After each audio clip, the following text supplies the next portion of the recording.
Assalamualaikum fams. Bintang tamu kita hari ini adalah Sayaka Gani, wanita berdarah Jepang, Indonesia, 37 tahun, sekarang itu menetap di Jepang untuk sementara waktu.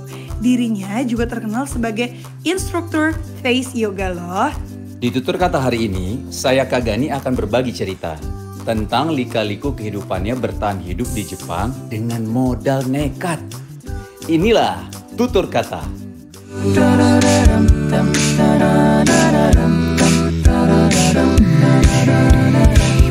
Open your heart and feel the peace. This wonderful world that Allah gives. There's only love looms between us. There's only bond that never lose.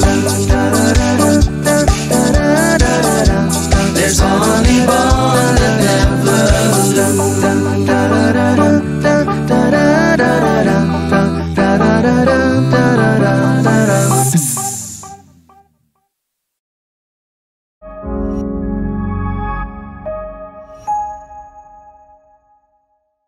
Assalamualaikum warahmatullahi wabarakatuh. Assalamualaikum warahmatullahi wabarakatuh. Nah, jadi karena kondisinya lagi semerbak lagi ini corona ya, kita memaksimalkan untuk banyak bintang tamu kita itu by online aja. Ya, virtual aja ya. Pertama, kadarullah COVID-nya lagi naik di seluruh dunia, jadi bukan di Indonesia aja. Yang kedua, karena hari ini tamu kita itu jauh, jadi kita nggak mungkin nyamperin. Emang di mana sih? Karena di Jepang, kecuali Pak Wisnu mau keluar negeri, saya dengan senang hati. Yuk kita ketemu sama Mbak Sayaka Gani. Assalamualaikum Mbak. Waalaikumsalam warahmatullahi wabarakatuh. Apa kabar? Sehat? Alhamdulillah sehat. Wisnu dan Syirah gimana kabarnya? Alhamdulillah. Masya Allah. Ini Mbak Sayaka, tapi kalau sekilas ngelihatnya kayak orang Jepang ya? Ya Jepang banget. Tapi memang sebenarnya Mbak Sayaka memang ada turunan Jepang sayang. Ya benar ya Mbak Sayaka ya? Jadi mama Jepang, papaku Indonesia. Oke. Oh, Masya Allah. Itu bisa ketemunya gimana tuh Papa sama Mama? Wow, itu kalau diceritain kayaknya akan menjadi sebuah sinetron. Intinya, kakaknya Papa itu seorang dubes. Papa ikut ke Jepang. Jadi Papa itu ada acara di Kedutaan Indonesia. Mereka kenalan lah, Mama sama Papa kenalan di situ. Nah, Mama itu sebenarnya naksir sama temannya Papa. Lah. Nah, tiba-tiba waktu mereka ketemu lagi di sebuah kereta, di stasiun kereta. Pintu kereta itu kebuka, Mama yang tadinya mau pulang, Papa yang mau pergi ke suatu tempat. Begitu mereka pintu itu terbuka, terus yang, loh, Yumiko, Tony, akhirnya mereka ngedate. Ya Allah, Iya, sinetron banget ya. Akhirnya ya udahlah berkomunikasi dan suatu saat Papa harus pulang ke Indonesia, berkomunikasi lewat surat saat itu. Akhirnya waktu itu Mama baru selesai SMA, memutuskan untuk pergi ke Indonesia tanpa dia mengerti bahasa bahasa Indonesia, tanpa dia punya kenalan di Indonesia. Mama nulis surat untuk orang tuanya, ditaruh di bawah bantalnya. Terus dia bilang dia mau mengejar cinta. Dia bilang jauh banget ke Indonesia. Iya, dijemput sama Papa di airport. Ceritanya Papa mau kasih servis dong. Makanlah di restoran Padang. Mama kan nggak tahu ya, Mama pikir ya Allah dia romantis sekali, dia baik sekali gitu. Baru datang udah dipesenin semuanya. Mama yang mikir gila nih baik banget gitu. Dicicipin lah satu-satu itu makanan. Sementara Papa satu sisi yang oh no, ini gimana bayarnya? Secara satu kuah aja ikutan dibayar. Iya, ini semuanya dicicipin sama Mama. Akhirnya sakit perut lah Mama. Dan semua keluarganya Papa akhirnya mengira sesuatu terjadi gitu kan. Kakeknya Papa kan memang agamanya cukup strict ya. Terus akhirnya dia bilang, kamu harus menikahi dia bilang gitu. Padahal sakit perut ya awalnya ya. Lucu juga sih. Udah akhirnya persiapan seminggu Mama menikah. Gitu. Banget ya. Jadi waktu sampai di Jakarta persiapan seminggu besok nikah gitu. Ya, mama menikah dengan pindah agama, dengan dia nggak tahu bahasa Indonesia, dia nggak punya teman. Oh my God. Papa Indonesianya mana Mbak Sayaka? Lampung. Oh Lampung. Lampung. Masya Oh Allah. gitu. Jadi orang Lampung ketemu sama orang. Kalau Mama Jepang Tokyo ya? Iya, Tokyo. Oh Tokyo. Sayaka itu artinya apa sih? Sayaka itu kalau secara maknanya ya, kalau aku tanya sama mama, artinya tuh anaknya kecil, lahirnya malam tapi bahagia. Gitu. Oh, Masya Allah. Lucu banget loh namanya. Iya ya, Sayaka ya. Sayaka itu udah berapa lama di Jepangnya? Sekitar 5 tahun. Aku berangkat 2017, ya Maret ini nanti aku 5 tahun. Jadi Mbak Sayaka memang sebenarnya tinggal di Jepang itu juga baru berarti ya, baru 5 tahun ini ya? Itu Baru aku lahir dan besar di Indonesia. di mana Mbak? Di Lampung juga atau di Jakarta? Di Jakarta. Oh di Jakarta. Nikah juga di Jakarta. Terus kayaknya nasibnya mama itu nurun ke aku deh. semua di kehidupanku juga serba mendadak. Jadi waktu itu qadarullah mama meninggal di tahun 2009. Apa tuh tadinya seseorang yang sangat posesif sama aku. Dia nggak mau setiap aku dekat sama orang aja tuh yang enggak, pokoknya protektif lah papa. Ya. Sampai akhirnya waktu itu mama meninggal 2009, papa menikah lagi kan. Terus tiba-tiba aja, aku tuh waktu itu lagi dekat sama orang gitu kan. 2 tahun setelah mama meninggal, Ramadan mau lebaran, papa bilang, Kak, kamu ajak ya Adit ke rumah, dia bilang gitu. Kita buka puasa bersama, dia bilang. Terus oke, gitu, aku ajak dong. Terus tiba-tiba pas kita kumpul di rumah papa sama istrinya sama kakak adekku gitu, itu baru ini nih, baru azan, suamiku ya sekarang jatuhnya, dia tuh lagi baru mau minum teh, terus papa dengan enaknya yang oke, kayaknya memang sudah berjodoh, jadi papa putuskan untuk menikahkan saya ke tanggal 11 bulan 11 tahun 2011. Suamiku kayak gitu kayak ini apa-apaan gitu. Terus aku bilang kayaknya nggak mungkin sih gitu. Which is itu di bulan Agustus aku belum kenal sama orang tuanya dia, kita belum, macam-macam, cuma 3 bulan gitu kan ya, belum kepotong nanti lebaran. Aku bilang kayaknya nggak mungkin sih, karena suamiku marah-marah waktu itu, kayak gini nggak ngomong sama sekali gitu. Aku juga nggak tahu gitu, udahlah nggak mungkin gitu. Dan tiba-tiba it happens gitu, yang kayak kebetulan ya saat itu pacarnya adikku itu adalah yang punya catering sebuah wedding. Itu kayak, aku ini jadi sepupuku juga dia WO. Jadi kayaknya semuanya tuh yang teratur. Dikasih semua orang jalan sama Allah cepet ya. Aku kayak satu sisi aku tuh lagi sebel-sebelnya sama nih orang gitu ya, sama si sosok suamiku sekarang ini gitu. Aku merasa kayaknya bukan dia deh gitu. Tapi biasanya nih kalau aku sholat istikharah pasti akan cepat mental. Nah saat itu karena aku lagi nggak yakin, aku bilang ya Allah tolong dong Allah, kalau dia terbaik menurutmu percepat pernikahan kita, tapi kalau enggak jauhkan ya Allah, temukan kita dengan jodoh masing-masing gitu kan. Nggak taunya ini malah papa nyuruh nikah gitu, terus semuanya kok dipercepat gitu. Jadi satu sisi aku kayak Allah, ini apakah ini yang terbaik menurut Allah, tapi enggak buat aku gitu kan. Saya kira kayak yang ya udahlah jalanin aja gitu dengan lika-likunya semua gitu. Sampai itu 2011 mendadak kan aku menikah di November, Desember aku punya anak. Itu dadakan lagi kayak yang buat aku kayak ini suatu perubahan yang cepat banget gitu. Jadi November itu aku Desember aku hamil, dengan perubahan yang wow, hamilnya tuh yang muntah terus, yang nggak bisa ngapa-ngapain deh gitu. Sampai akhirnya anakku 4 tahun, berarti kan di 2016 papa mengajak kita untuk ke Jepang. Anak sambungnya papa itu mau honeymoon ceritanya, menikah. Terus papa bilang gini, kita ke Jepang yuk, ini ada tiket murah, dia bilang gitu. Ada tiket murah, kita temenin Cita, dia mau honeymoon. Aku bilang ngapain orang honeymoon kita ngikut gitu kan, kayak ini aneh banget sih gitu. Enggak, kamu kan udah lama nggak pernah ke Jepang, dia bilang.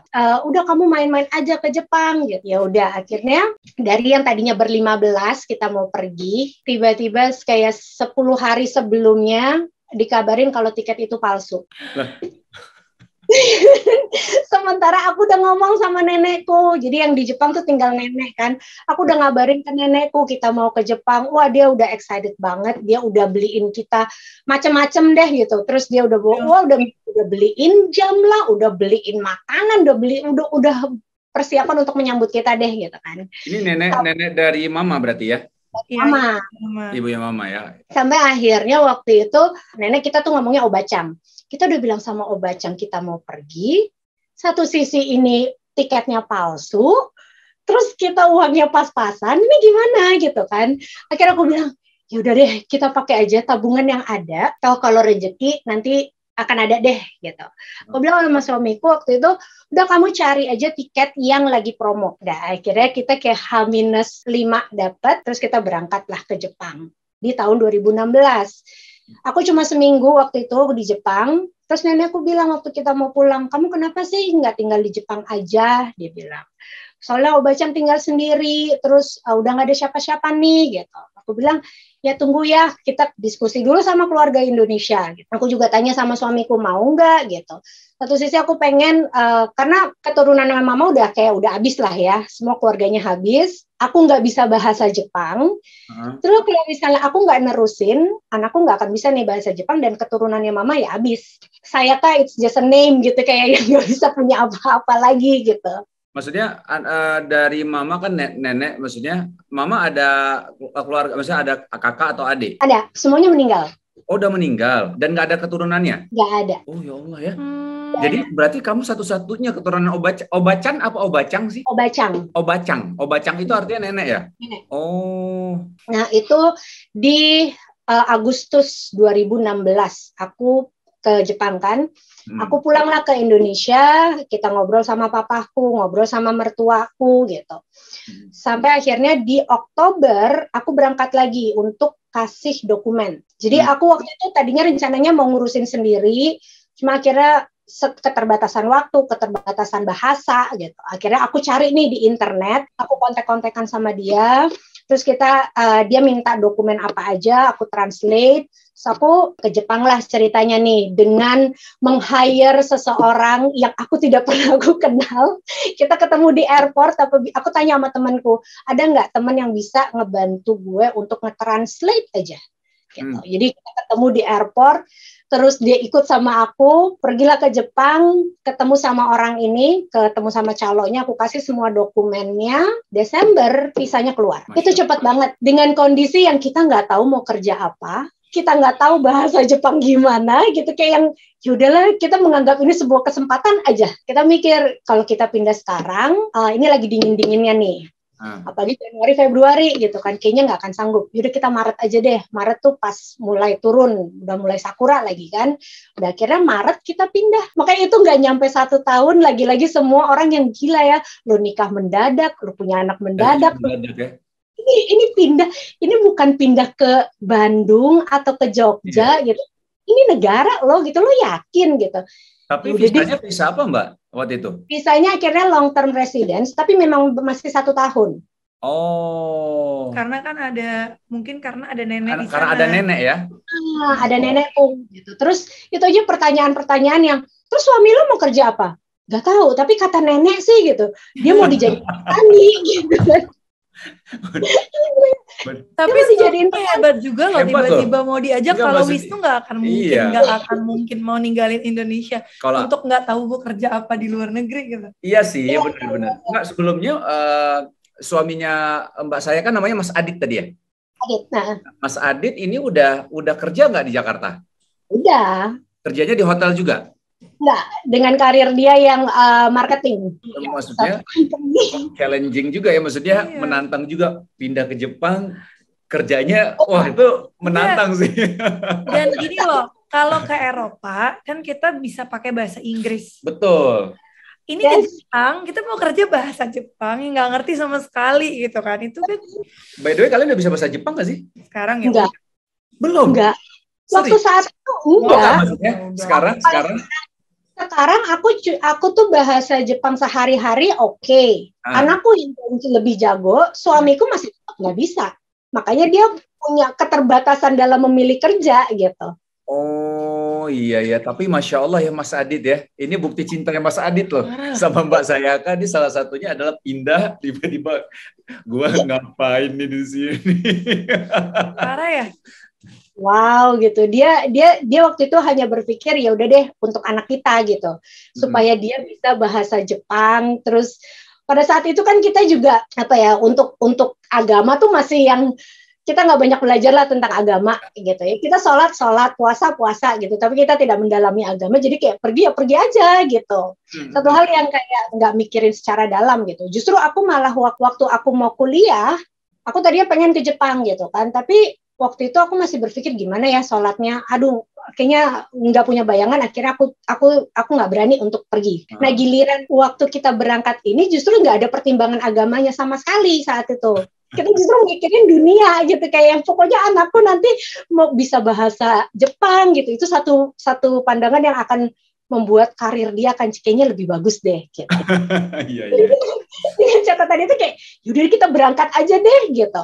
Tapi kan ada satu niat bahwa biar nanti turunan dari mama tetap ada mewariskan bahasa Jepangnya juga, gitu-gitu kan ada juga ya. Dan tinggal di Jepang. Dan tinggal di Jepang gitu ya. Tapi jaga nenek juga itu maksudnya salah satu hal yang mulia loh.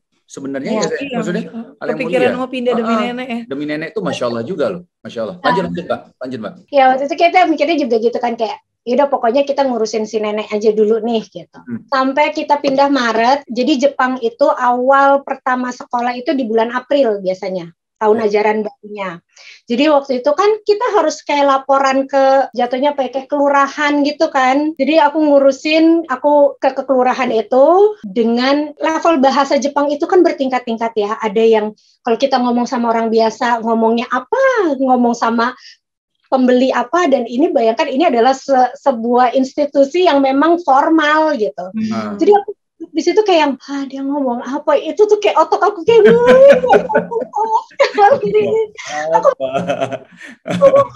aku cuman kayak iya kan niat aku juga kalau misalnya di Jepang bilangnya kan sekolah gratis gitu kan. Waktu Jepang gratis ya sekolahnya? Sekolahnya gratis. Ternyata untuk SD, SMP. Jadi waktu aku masukin anakku mau TK, tiba-tiba dia kasih kayak kertas, dia bilang aku harus bayar taruhlah misalnya 5 juta rupiah gitu ya. Aku di situ shock kan kayak, ini kok jadi malah tambah mahal ya gitu kan. Aku cuma iyain aja dulu deh gitu. Ya udah iya gitu. Sampai akhirnya karena keperluan untuk harus bikin buku tabungan lah, bikin macam-macam lah surat-suratnya, aku tanya sama temanku gitu kan. Nah temanku ini dengan berbaik hati mau ke tempatku untuk bantu ngurusin. Nah kita jadi ke kelurahan lagi, beberapa hari berikutnya dia bantu tuh ngurusin. Ternyata si kelurahan ini tuh butuh kayak bukti bayar pajak untuk di-adjust nilai pembayaran sekolahnya. Wah, alhamdulillah banget ya dia karena temanku ini bisa banget, dia bisa bahasa Jepang. Jadi dia translate semuanya. Kak, ini dia butuh bukti bayar pajak. Kakak ada nggak? Dia bilang. Terus aku bilang ke suamiku, udah cepetan kamu kontak ke kantor kamu, minta tuh buktinya gitu. Udah itu alhamdulillah banget. Yang tadinya harus bayar 5 juta, kayak akhirnya di-adjust jadi kayak bayar 1 juta deh 1 bulan. Oh, alhamdulillah. Terus akhirnya aku mulai nyari sekolah anakku. Kan daerahku ini tuh daerah yang bisa dibilang kayak masih pelosok deh gitu. Jatuhnya kayak Bogornya Jakarta. Aku di Ibaraki. Nah di Ibaraki Bogornya ini, gitu ya. Akhirnya aku bilang kan ini nggak ada satu pun yang bisa bahasa Inggris. Jadi aku cuma bilang ya Allah, ini bantu dong gitu. Kalau misalnya ada nggak ya yang kira-kira bisa bahasa Inggris gitu kan.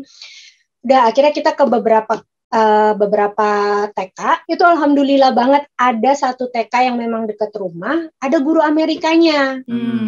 Wah ini alhamdulillah aku bisa kita banyak ngobrol. Akhirnya berjalan tuh 2 tahun dia sekolah di TK. Begitu mau masuk SD nih, mulai lagi dong aku yang aduh nih gimana ya caranya, karena ya beda bahasa sehari-hari dengan bahasa formal. Aku ikutin lah prosedurnya gitu kan. Mbak, sebenarnya kalau boleh tahu tadi kan memang kan cerita dari waktu yang dari Indonesia mau ke Jepang itu tidak mikirin banget agama gitu ya, artinya ya udahlah nanti anak kita yang penting bisa bahasa Jepang nih, nanti bisa buat karirnya nih gini-gini. Nah, pertanyaannya adalah sebenarnya Mbak Sayaka yang aku dengar malah waktu pindah ke Jepang itu malah lebih mendalami Islam, bener nggak sih? Betul. Ya. Itu benar ya. Jadi Bisa, gitu. aku pas pertama pergi pindah dari Indonesia itu dengan ya dunia gitu kan, kayaknya akan mendapatkan masa depan yang lebih cerah gitu. Nah, begitu aku nyampe di Jepang, justru kekhawatiran yang aku dapat. Aku tuh kayak merasa semuanya serba kurang. Jadi aku tuh khawatir, aduh ini nanti cukup nggak ya anakku, gimana nih dapetin uangnya, gimana nanti anakku sekolah, gimana nanti. Itu pada akhirnya membuat aku tuh kayak tertekan. Dan kan disiplin di Jepang itu memang tinggi ya. Biasa ya. Di mana anakku tuh kayak yang leye-leye gitu. Ada satu kondisi di mana aku naik darah gitu, aku sebel banget sama anakku. Itu sampai aku dorong dia karena dia nggak mau bangun-bangun. Aku marah, dorong sampai dia tuh jatuh di lantai gitu.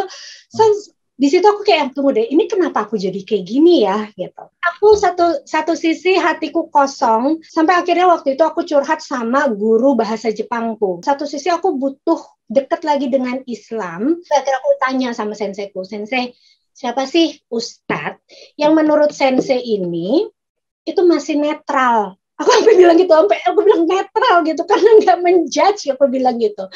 Terus dia bilang kalau menurut dia dia menyebutkan nama A.A. Gim. Kira aku mulai tuh aku cari di YouTube, aku dengerin tentang apa dari A.A. Gim. A.A. Gim kan memang ya tentang siapa Allah gitu kan ya. Jadi setiap aku lagi masak, aku nyuci gitu, aku dengerin sambil dengan earphone tuh aku dengerin A.A. Gim gitu. Menyentuh Terus kayak hati banget ya. Iya, Menyentuh hati banget, Masya Allah. Ya, menyentuh banget. Dan itu tuh aku ikutin kayak perbaikin Al-Fatihah gitu. Perbaikin yang simple-simple terus aku ikutin. Terus makin kayak iya ya, kok makin tenang ya gitu. Terus tiba-tiba si senseiku ini kirim zikir pagi petangnya Ustadz Hananataki. Oke. Aku nggak tahu, aku dengerin, ini kok suaranya lucu banget ya gitu. Ini cewek atau cowok sih gitu. Tapi kayak nenangin gitu. Aku dengerin gitu. Terus aku tanya sama sensei ini tuh siapa gitu. Terus dia bilang ini Ustadz Hanan Ataki gitu. Aku cari lagi gitu kan.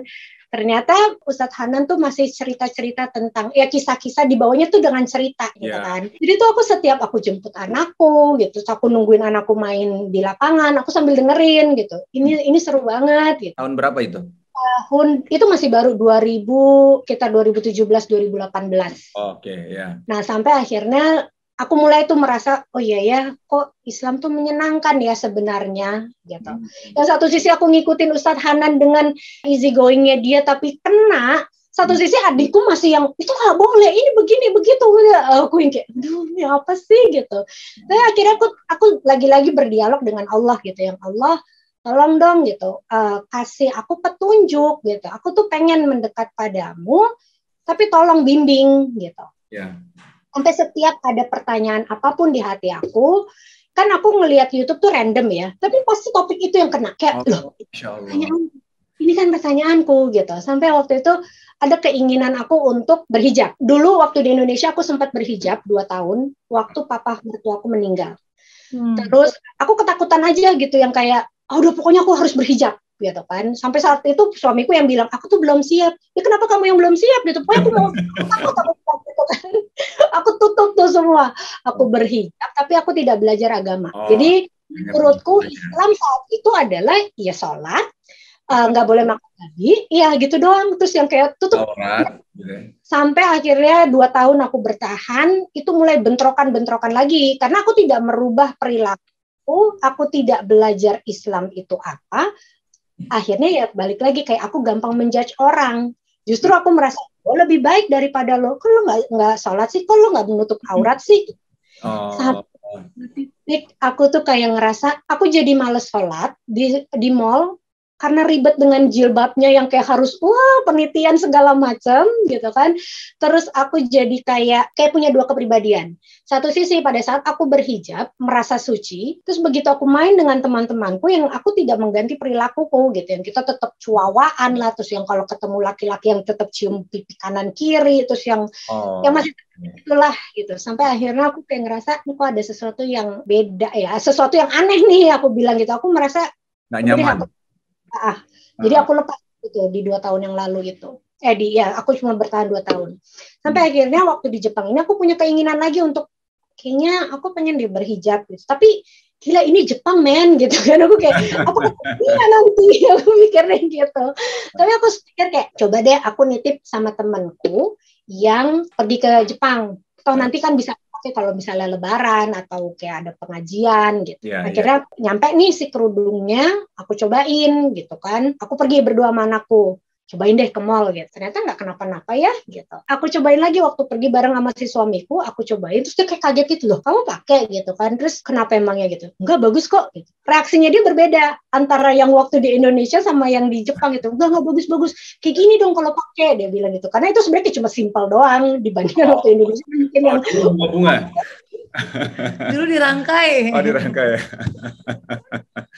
Tapi disiram nggak tuh bunganya? Nggak kan?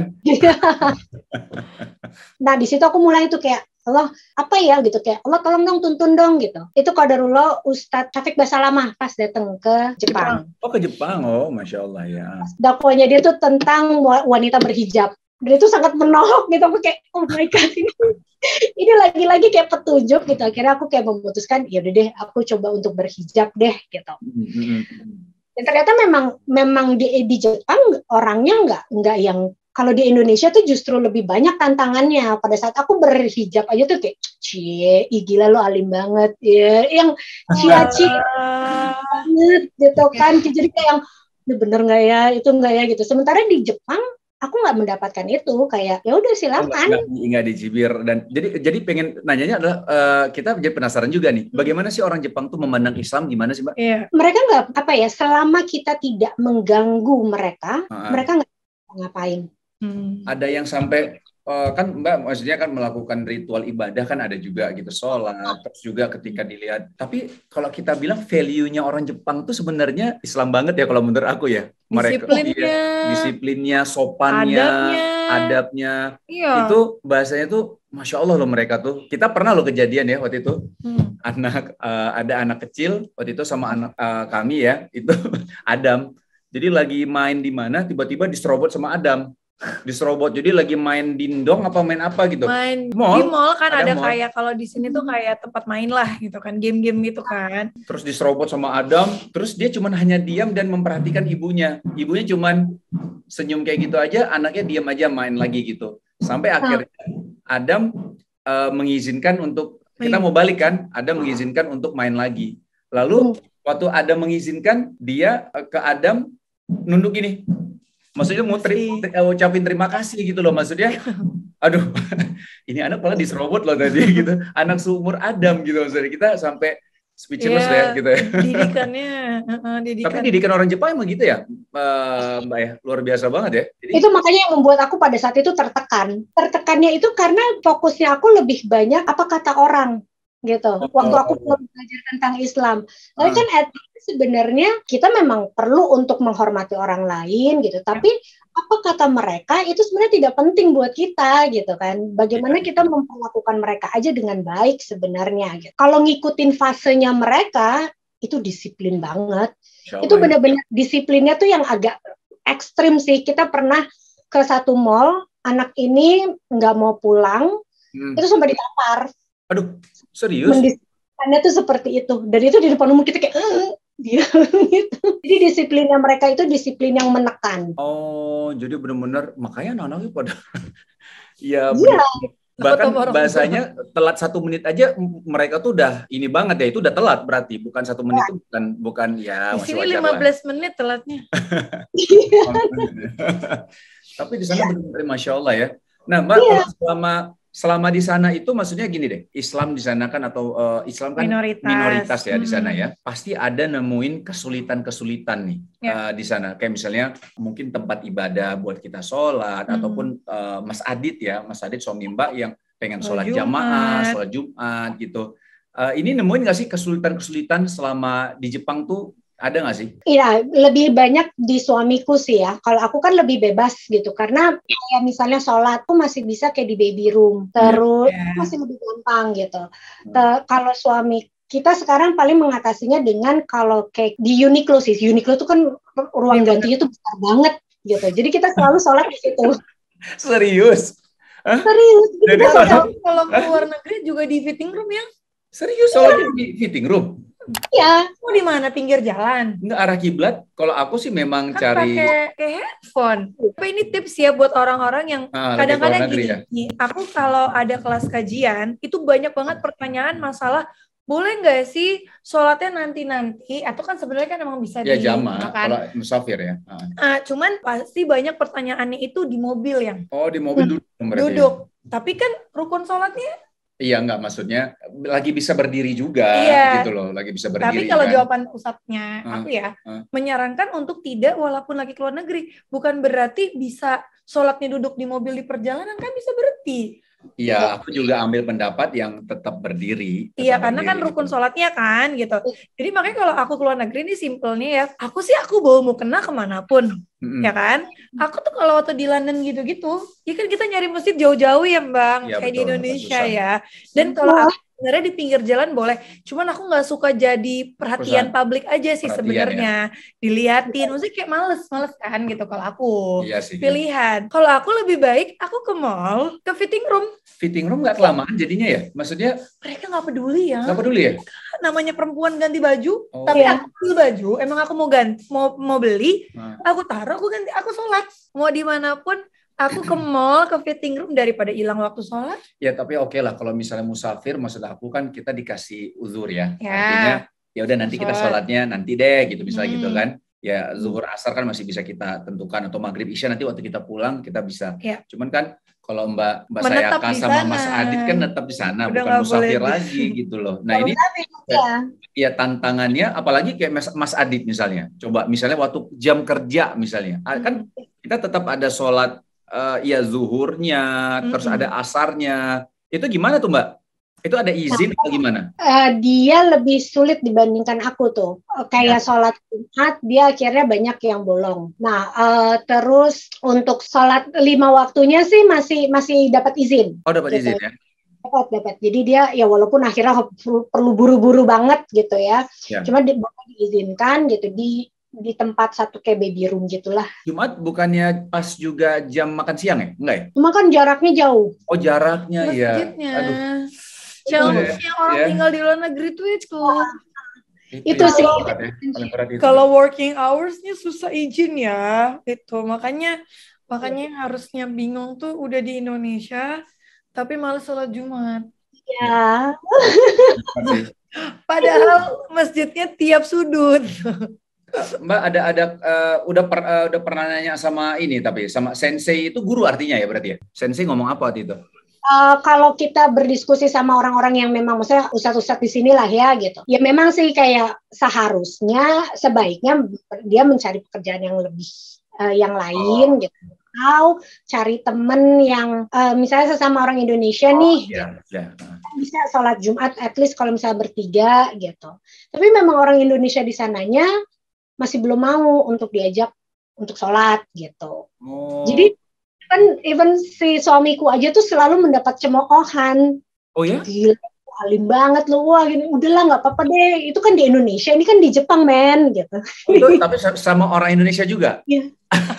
Aduh. Nggak apa-apa, itu kan godaannya. Ya, mungkin kalau dibalik, mungkin kita dulu juga kayak gitu ya, gitu kan. Ya, namanya manusia lah, gitu. Tapi yang menarik tuh berarti orang di sana itu kan nggak rasis ya. Terus juga orang di sana nggak terlalu mikirin agama orang berarti. Iya, betul. Karena kan ada beberapa negara mungkin sensitif banget sama Islam. Kalau Jepang, aku tuh ke Jepang kan juga udah pakai jilbab kan. Udah pakai jilbab, betul. Mereka nyantai banget sih. Nyantai. Mereka nggak mikirin masalah agama orang gitu loh. Kayak apa ya? Kayak karena omku lah gitu ya. Kita kan biasanya tuh kalau tahun baru suka makan di rumahnya dia. Jepang itu kan kalau tahun baru kayak lebarannya Islam gitu. Oh gitu. Jadi mereka tuh jadi tahun baru buat mereka tuh sebuah hal yang perlu dirayakan. Biasanya kita tuh setiap tahun baru ke rumah si om ini gitu. Nah itu kan biasanya makan siang. Waktu kita datang itu bahkan sampai si om ini tuh sangat menghargai kayak, oh kita keluar dulu, kamu mau sholat kan, dia bilang. Kamu mau sholat kan, udah kita keluar dulu gitu biar dia sholat dulu gitu. Sampai segitunya. Ya. Cuman emang PR di Jepang tuh kan nyari makanan halal susah ya.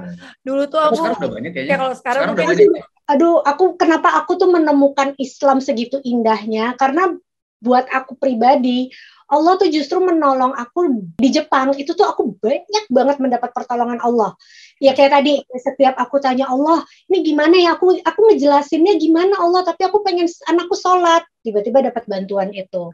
Terus waktu itu, pernah lagi gini, aku waktu itu harus mengurus satu surat dokumen yang ya namanya dokumen itu kan berhubungannya dengan hukum, di mana bahasanya kan ngejelimet lagi kan. Aduh ya Allah, nih gimana ya gitu. Aku bikin ini gimana Allah gitu. Terus tiba-tiba si om aku ini yang punya inisiatif untuk waktu aku main ke rumahnya dia yang dapat ide, kamu kan harus ngurus ini loh, dokumen ini begini-gini, diurusin semuanya sama dia. Sampai waktu itu, waktu hari di mana surat itu tuh perlu tanda tangan nenekku. Nenekku itu kan hampir udah 80, sekarang 91. Waktu tahun kemarin itu masih 89, di mana kondisinya dia tuh akan susah banget untuk tanda tangan di depan orang. Waktu itu, waktu pembuatan dokumen ini, itu alhamdulillah banget, satu kali pun dia tidak mengulang. Aku sama omku tuh sampai kita lihat-lihatan yang kayak, ya Allah, ini aneh banget loh, biasanya dia nggak akan pernah bisa menulis di depan orang. Tapi ini dimudahkan, 2 bulan setelah dokumen itu selesai, om aku ini meninggal. Ya Allah. Takdir ya, Masya Allah. Tapi Allah mudahkan banget gitu. Semua takdirnya Mbak sama keluarga memang tinggal di Jepang. Karena dimudahkan kan di sana. Yang aku pikirin tuh challenge aku nantinya adalah sholat Jumat anakku. Iya betul, gitu. betul. Karena kalau suamiku kan ya dia punya tanggung jawab sendiri dan dia perlu untuk aku nggak bisa mengatur suamiku gitu. Kalau kamu harus begini gitu. Tapi kalau anakku ini kan masih dalam tanggung jawab aku gitu kan, bagaimana aku menyekolahkan dia, bagaimana aku harus membawa dia, mengarahkan dianya ini kemana gitu. Sekarang kan pasti kelas 3 berarti udah berapa umurnya? 9 tahun. Tapi di umur 10 tahun artinya sudah memang wajib, tidak boleh ditinggalkan sholat. Kamu harus sholat. Jadi kita kalau anak kita nggak sholat, kita harus memaksakan untuk sholat. Kalau di umur 10 tahun. Nah, 7 tahun itu kita mengajak, mensosialisasikan. Artinya ada rentang waktu antara 7 sampai 10 tahun itu ada 3 tahun kan kita mensosialisasikan anak kita, mengajarkan anak kita untuk sholat. Tapi 10 tahun, sebagai orang tua kita harus paksa, misal anak gak mau, kita harus paksa anak kita, kamu harus sholat. Gitu. Tapi dengan cara yang baik ya, dengan cara yang baik gitu. Ya pokoknya banyak sih ya pelajarannya. Salah satunya kita sebagai orang Islam juga harus pikirin. Ketika kita misalnya tahu sedikit ilmu agama itu kan luas banget ya. Jadi kalau misalnya kita baru belajar, jangan sampai bikin orang lain malah menjauh kayak Mbak tadi kan. Bikin orang lain malah kayak, kok Islam gini banget sih gitu. Dan dulu aku juga pernah merasakan hal yang sama gitu. Jadi padahal kan Islam seindah itu kan gitu. Gimana Nabi Muhammad baiknya minta ampun, adabnya luar biasa gitu. Jadi kok kita malah nyontohin yang mana nih gitu kan. Ya udah, kalau mau ngajak orang lain, dakwahnya yang baik gitu. Jangan keras, jangan kaku gitu. Banyak yang orang jadi malah ngikut Islam tuh karena akhlak ya. Betul. Banyak juga yang seperti itu. Makanya kita kadang-kadang kan suka kayak, kok dia makin baik ya. Oh dia mulai ngaji sekarang. Karena ini banyak juga orang tua seperti itu juga sih. Cerita-cerita orang tua yang kayak, anakku sekarang udah kayak gini ya. Oh semenjak ngaji dia semakin berbakti kepada kedua orang tua. Itu malah menyadarkan orang tua dan akhirnya orang tua juga ikut berhijrah juga gitu. Bukan semakin keras yang orang tuanya akhirnya ngaji di mana sih nih anak gitu. Iya betul. Ngaji makin keras gitu. Jangan kayak gitu. Itu PR sih, PR banget. Untuk kita semua, dan kita juga pasti pernah melewati fase itu juga pernah lah gitu. Kayak yang kita, oh ini nggak boleh nih Mas. Itu semua orang nggak boleh. Ada fase-fase kayak gitu juga sih. Orang tuh kalau baru belajar biasanya jadinya kaget ke orang lain. Kayak yang udah ya, walaupun nggak semua. Ya kayak aku aja, aku dulu mau nyindir nggak enak kan, mau dulu dia kayak cuman semakin belajar semakin tahu, oh berarti gue nggak boleh kayak gini nih. Islam terlalu indah untuk kita giniin gitu loh. Jadi kok kita kan brand ambassador agama kita sendiri. Orang yang nggak ngerti Islam ngelihatnya orang Islamnya, bukan agama Islamnya kan. Kalau orang Islamnya salah, yang dinilai jelek agamanya nanti gitu kan. Oke, Mbak, sorry ya panjang ya. Nah ini terakhir nih, kan di sana pandemi, ya semua lah, satu dunia lah kita lagi pandemi ya, battle sama pandemi ini. Gimana sih kayak katanya ada hikmah setelah pandemi ini yang Mbak dapetin? Gitu. Oke, kalau buat aku justru aku tidak, maksudnya bukan mau ini ya, kita tetap bersimpati dengan orang-orang yang terkena dampak dengan ini. Tapi buat aku pribadi itu alhamdulillah banget, pandemik itu sebuah keberkahan yang berlimpah banget gitu. Dimulai dari waktu itu anakku kelas 2, di mana saat dia lagi mau belajar puasa full. Dan ternyata qadarullah kan pandemik dan itu dia full di rumah. Itu pertama kali akhirnya dia bisa puasa 1 bulan. Terus karena pandemi ini biasanya kita sebelum pandemik itu selalu setiap Sabtu tuh ke Tokyo. Jadi kita perlu waktu 1,5 jam untuk ke sana. Di sana dia ngaji terus pulang lagi gitu. Itu effort banget kan. Nah waktu pandemik alhamdulillahnya banyak ngaji-ngaji anak-anak nih sekarang yang online. Terus ditambah dengan banyaknya training sekarang yang online, aku bisa ngikutin sampai akhirnya aku dapatlah si face yoga, training face yoga ini. Aku ambil di tahun 2001.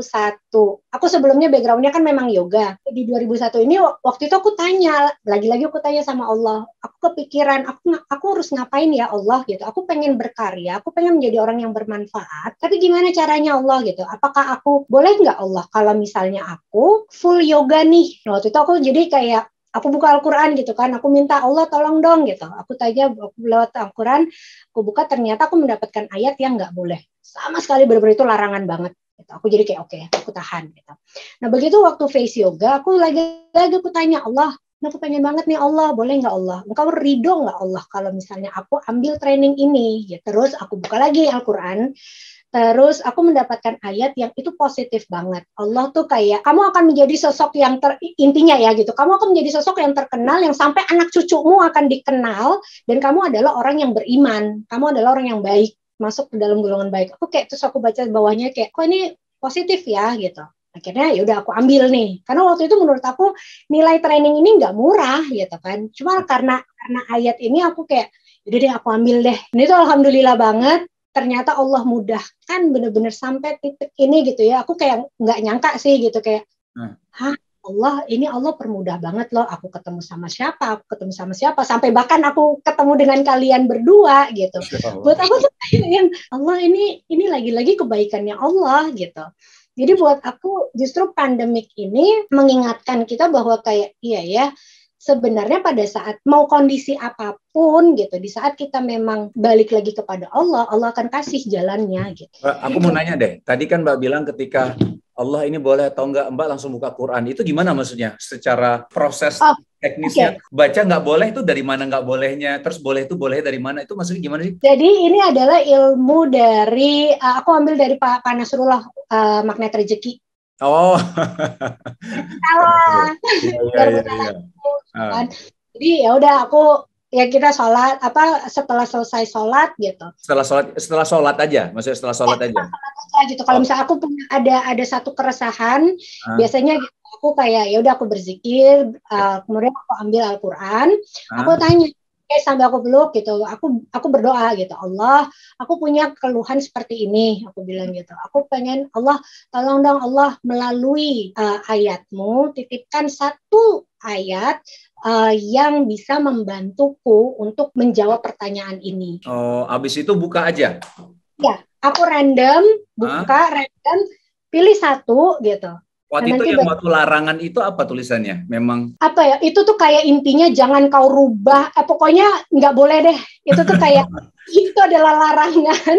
Jangan kamu masuk neraka. Karena aku tuh beberapa kali loh. Aku kayak yang dari awalnya yang ini kebetulan, ini enggak gitu ya. Itu setiap aku punya kegundahan. Kayak waktu itu aku tanya sama Allah, di mana kondisi aku ketakutan. So, kondisi itu aku ketakutan Allah kalau misalnya nenek aku meninggal, aku gimana ya gitu kan, kayak sekarang ini masih amannya tuh kayak karena ada nenekku gitu, dia menjadi garantor aku gitu kan. Nah nanti kalau misalnya nenekku meninggal, nauzubillah gitu ya, kayak nenekku meninggal, tapi aku pengen di Jepang Allah, aku tuh bilang gitu, gimana ya Allah, apa yang harus aku lakukan gitu. Aku buka lagi ayatnya gitu, itu artinya tuh yang semua tuh diatur sama Allah, intinya tuh kayak yang apapun yang Allah putuskan itu adalah yang terbaik. Jadi kayak di situ aku langsung punya ketenangan sendiri gitu ya. Oh, oke. Gitu. Aku ini aja kalian mirip banget. Ini kan Mbak terkenal dengan face yoganya ya. Iya. Praktekin mungkin apa nih buat kita yang itu face yoga itu manfaatnya face yoga itu manfaatnya biar untuk apa namanya, relax wajah kita kah atau gimana sih? Kan orang selama ini beranggapan bahwa oke, olahraga itu tujuannya untuk sehat gitu ya, untuk awet muda gitu. Yang dilatih itu kan pada saat kita olahraga otot kan. Betul. Kita melatih dari leher ke bawah. Sementara di wajah kita itu ada sekitar 60 otot. Oh, 60 otot. Iya. Kita tuh punya 60 otot. Jadi kalau misalnya orang berpikir, waktu itu sih aku mikir juga kayak aku melatih badanku, tapi kok mukanya aku nggak semakin nggak suka ngeliat mukaku gitu. Kalau kita melatih leher ke bawah, kenapa kita nggak melatih leher ke atas nih gitu? Kalau sama-sama otot gitu kan. Otot di muka itu kan untuk facial expression. Contoh simple aja deh. Kita tuh sering banget kayak mengangkat gini kan. Kita membuka nih kayak gitu. Nah, waktu siaran kayak gini, di sini ada kerutan kan. Nah, tuh. Kita ada kerutan kan. Tanpa disadari itu menjadi satu kebiasaan. Terus menerus diulang, akhirnya si kerutan ini semakin lama semakin dalam. Akhirnya menjadi permanen. Sementara area mata kita ini juga ada ototnya. Nah, kita tuh mampu loh membuka mata kita tanpa mengangkat alis. Jadi kita membuka mata tanpa mengangkat alisnya. Mengangkat mata tanpa mengerenyut ya, gini ya. Iya. Jadi ininya bisa dilatih dibuka. Contoh yang lain apa? Namanya big O. Kita bikin angka O, terus kita drop the jaw. Oh, gini. Terus naikin matanya ke atas tanpa mengangkat alisnya. Oh, ini nggak gitu. Kayaknya untuk lebih lanjut lebih baik lihat Instagramnya ya. Ini Instagramnya Mbak Sayaka nih. Ikutan kelasnya. Jadi kayak setahu aku face yoga itu bukan hanya untuk muka sih, tapi untuk banyak banget kan manfaatnya ya. Untuk emosional juga. Oke. Mbak Sayaka, Masya Allah nih ya, nggak kerasa nih. Di sini udah mau zuhur di sini. Aduh, makasih banget. Tapi ini deh, apa kira-kira dari Mbak Sayaka mungkin bisa kasih kami semangat juga. Karena kan Mbak Sayaka di sana minoritas ya, maksudnya secara muslimah di sana ya gitu ya. Nah, mungkin apa semangat yang membuat kita juga di sini juga jadi semangat untuk lebih memperdalam lagi untuk belajar agama juga. Silakan Mbak Sayaka. Bismillahirrahmanirrahim. Yang aku rasain aja gitu ya, sebenarnya teman-teman yang di Indonesia itu udah sangat beruntung banget, dimudahkan banget gitu akses untuk belajar Islam gitu ya. Apalagi yang sangat kita buat kangen tuh sebenarnya adalah suara azan. Ya, iya betul loh. Suara azan yang lebaran. Iya gitu, silaturahminya gitu. Jadi beruntung banget ya sebenarnya orang-orang yang di Indonesia itu sangat dimudahkan. Terus bagaimana itu tadi, kalau misalnya kita aja terkadang untuk ke masjid butuh waktu 1-2 jam, Indonesia tuh cuma 10 menit 15 menit gitu. Jadi kalau kita ya memang dimanfaatkan lah gitu. Privilege kalian untuk mendapatkan itu tuh dimanfaatkan sebaik-baiknya gitu.